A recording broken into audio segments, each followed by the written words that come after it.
Turn your life around for the final bell. It's now or never, you have to change well. It's now or never, you must change well. Hello, Happy New Year, and welcome to another episode of the Change Well podcast. Now, we have something special for this New Year's. We have over 50 podcast episodes now. I have over 200 blogs, either on my weightlossleadership.com blog or my wellness leadership blog, that I went through all of them and I culled all of them. And I know that some of you are waiting and wanting to start a new wellness or weight loss journey in the new year. So we took our best, and I've narrowed it down to the 5 top tips. And what I would like is I have added a poll, and if you could tell me which of these 5 tips you like the best. And also in the comments, if you have some tip that you like the best from a previous podcast or blog, please tell us that. So without a further ado, let's talk about the 5 top tips, top transformative tips for a happier, healthier you in the new year. The first one is visualize your why for the new year. Each morning, wake up with a why in your heart and head. Sometimes maybe even 2. Now, what is a why? A why is the motivation for taking something difficult and finding the purpose behind doing so. A why drives you forward even when you can't go on. Whys are imperative to change a bad habit or to get out of a rut. It is important to have a visual representation of the outcome you want to obtain. This representation will remind you why you are making the change and help keep you motivated when times get tough. One way to do that, and I recommend it for this New Year's, is go out and make a poster board, a vision board, with a series of pictures and text snippets that visualize your goal. Put it up in your room. Now, in the show notes, I have a link to my blog that shows the visual representation that I did for my very first why. When I was trying to lose weight, I just started at Weight Watchers, and I wanted to get fit for my 30th reunion at West Point. Now, you can take concrete steps each day to visualize that board and then also record how well you did on it. Now, I accomplished this with journaling and meditation. I have a gratitude journal that I use each day. I write down how accomplishing my why that day. So bottom line, don't wander and wallow in the unknown this new year. Instead, set a vision, visualize your why, and build a better future for yourself and others. Then the next step is put one step in front of the other this new year. On January 2nd, you see the same thing in gyms worldwide each new year. Membership jumps as everyone tries to lose the pounds that they gained over the holidays. And then an equally common phenomenon in February is everyone leaves. The gym attendance takes a nosedive. Now, why is that? Well, often people who join the gym and leave early in the new year start too fast out of the gate. I cannot emphasize this enough. They decide to try to sprint instead of walk, and they injure themselves. Now, another thing is, and I have a funny post on my Instagram, they worry about what they look like in the gym. They're too self-conscious about their appearance in their exercise clothes, or they're afraid to ask, hey, what does this equipment do? I haven't been in the gym for a while. I don't know what it does. Either way, they do not follow the cardinal rule when starting. You need to just put one foot in front of the other. You don't need to start in some grandiose manner. And quite frankly, sometimes you get in the gym, you got to look a little ugly when you're starting out. You may not look so great in your new exercise clothes. Now, I've experienced the need to take it slow, but still go. Weighing over 350 pounds when I started out 10 New Years ago, and I've been keeping it off fairly well for these 10 New Years. I could not even walk like 100 yards because of my joints. So what did I do? I went and did water aerobics. Yes, water aerobics. And I was the only guy in there, and I was one of the younger people. But I got to tell you, I was strained in those first water aerobics, but it was good for my joints, and I got a good workout. Then I jumped to the elliptical trainer. I could still not even walk that well, so I just did some minor elliptical trainer stuff. And then I built it up, did things like Tabata, cycling, all these kinds of things. And by the end of the journey, about a year and a half later, I was doing 4 hours on a spinning nonstop, but I could never have done that if I started out as a sprint the first time. You need to take baby steps. It's just like that old Christmas show. I know we're after Christmas, but the Santa Claus is coming to town, and he had the Winter Warlock, and he was trying to melt his ice heart.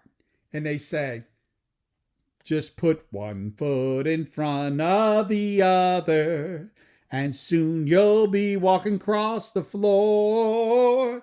You put one foot in front of the other, and soon you'll be walking out the door. So just take one foot in front of the other. Don't get injured. Don't go out there and try to do a burpee, even though I said to do that on my last podcast. Take it slow and go, but go. The next thing is be consistent like Army football. Okay, I know we lost to Navy, but we won every other game. And if you think about Army and Navy, I'll give them their props. The key to their success is the consistency. The Army football team does not have many plays. If you look at them, they don't even know how to throw the ball. But what they do, they run it consistently. Each player knows exactly where to block in their flex bone triple option set. And all the academies run this. And it requires discipline and consistency. And this is because, quite frankly, the football players are smaller from Army and Navy and Air Force. So they have to execute flawlessly, and they have to be consistent. This consistency also served me well when I was losing all that weight.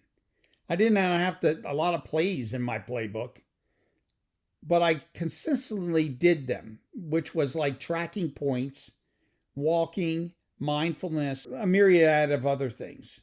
But they were very consistent, a few plays, but I did them consistently. And that's what you need to do. Much like the Army team pounds the football down the field by running play after play after play, I pounded away the pounds with consistent execution, and you can too. So that's the next thing. Be consistent. You don't have to be great, just be consistent. The next thing is to think before you speak in the new year. We all know the adage, think before you speak. However, I take it a step further, and we follow the acronym THINK this new year. So before you have a hostile statement to someone or rattle off some negative thoughts in your head, here are the following questions you should think about. And they follow the acronym THINK. T, is it truthful? Here's one of the thoughts that ran through my head when I was over 350 pounds. I do not have any willpower, and I am too tired to break out of this rut. Now, this statement was patently false. I had jumped out of airplanes at airport school. I had done 100 sit-ups in the Army PT test. So I had the discipline. I just had to get it back. And by dwelling on what I couldn't do and taking myself away from the truth, I was depressed, had a medical condition, and was overworked, overstressed.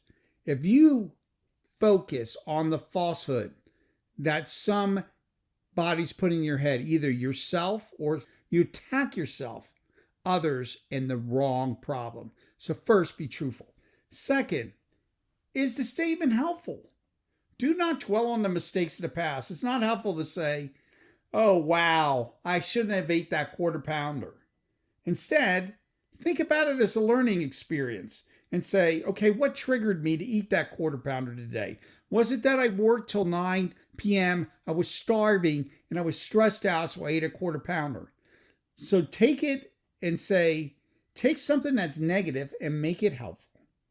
So don't think of negative thoughts that are not helpful, make them helpful. Is it inspiring? I cannot tell you how much reading I do.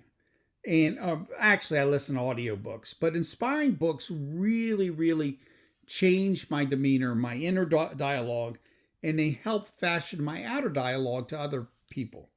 So don't preach to the choir, be inspired, both when you communicate to yourself and others. And inspiring books help that. And is it needed? Too many random negative thoughts clutter our inner and outer dialogue. Each day I'm getting healthier and happier is what you should be thinking. Do not cloud your thoughts with unneeded worries of fears. Focus on what's now and needed. And K, is it kind? Is it kind to yourself? Is it kind to someone else?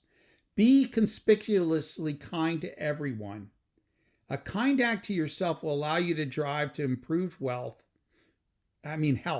It could do improved wealth too when you have a momentary setback. And being kind to others will have a double whammy. It will bring you joy and lower stress, but more importantly, it will bring joy to others. And above all else, mentor, don't mangle. Too often when I was in my prior state, I mangled people. And that was partly because of the way I felt about myself and partly because I had expectations that were above and beyond what I should do and above and beyond what anyone should do for me. So be kind. So that's the acronym THINK. Be truthful, be helpful, be inspiring, make sure it's necessary, and be kind. The last thing is stop the negative talk, take a walk, and be thankful. Some say the key to health is reducing calories, while others say it's exercise. But that's not the key. They're both important, but for me, the key to my weight loss and my wellness is controlling negative thoughts. A positive outlook and a can-do attitude works wonder on both your body and your soul. When striving to get well and be a better leader, the first thing you should do is to stop the negative talk. You need to replace the words can't do with can do. Also, you need to stop the practice of worst casting. I was awesome at worst casting. This is the racing voice inside your head that blows the simplest setback into a full-fledged downward spiral. The best way to stop the negative talk is just take a walk. When your mind is racing and you're feeling stressed, don't reach for a Whataburger. If you're in Texas, I don't know if they have Whataburgers in the rest of the states. Take a walk, preferably outside. If you take it outside, it will do 3 things for you. First, it will relieve stress and calm you down. When you're in nature and you're hearing the birds and smelling the flowers, you can't be stressed out. You're calm. You're getting more calm. That's why God created nature. Second, it will allow you to catch up with your thoughts and combine them coherently. One thing that helps me do this is a relevant audiobook. I can't tell you how many times I solved the latest problem or came up with a new blog story by just listening to a book, getting an idea, tweaking it, and solving my problem or coming up with a new idea that drives off it. The last rule is to focus on thankfulness instead of worry and anxiety. No matter the difficulty of the situation, you can always be thankful for something. If you have a very bad situation and you learn something for it, be thankful that that situation taught you a lesson that you can take forward with you and not do it again. So there you have it. Hopefully these 5 tips will help you improve your wellness in this new year. Let us know in the comments or also in the poll if these tips were your favorites from our podcast and blog, or if you have some others. And until next time, and Happy New Year, change well.